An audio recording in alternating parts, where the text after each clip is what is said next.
Good day, everybody, and welcome to a unit on geography. We are dealing today with human movement, one of the 5 critical themes of geography. We will be discussing why movement is important, and we will be learning about some of the terms that define human movement.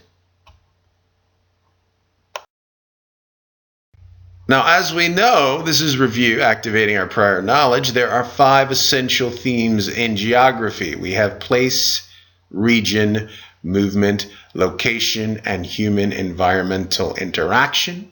Obviously, place, region, and location are closely related, and movement and human environmental interaction also fit as part of the jigsaw that makes up the essential themes in geography. One of the great quotes about movement comes from Haruki Murakami, who stated that I move, therefore I am. In other words, if I stay still, or if we stay still as human beings, we cease to be humans.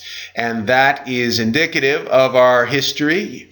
On the left, you see a depiction of human beings, Native Americans, crossing the Bering Land Bridge. On the right, you see a raft of illegal immigrants trying to get into Europe. They're different stories, but they both deal with movement.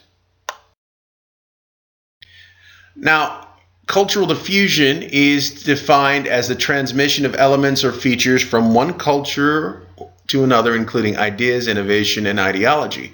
We have 3 slides here. First of all, you see McDonald's in Iraq. You also see the Japanese Baseball League. And we hear a little bit of the highlights from the Japanese Baseball All-Star Game going on. And we also have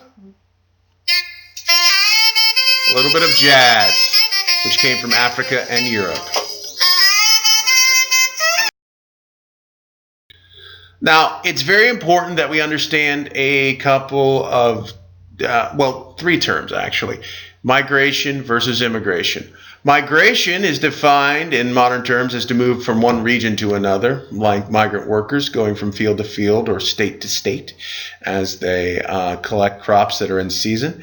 The other term is immigration, which means to come to a non-native country, usually for permanent residence.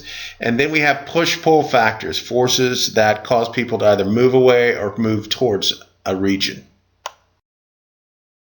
Now, space-time compression is a new geographical concept, and what that means is that as we hear a 747 beginning to take off, the world perceives to have shrunk, and there seems to be less distance between individuals because, we have greater access through transportation and technology.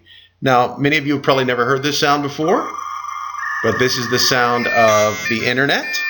And that is another way that we can connect with seemingly anyone at any time. Here are a few references. Please make sure that you've gotten all of the terms in red. They will be an important part of our summative and formative assessments. I hope you've enjoyed this brief movie that details human movement. We'll learn more about it as the class and the year goes on.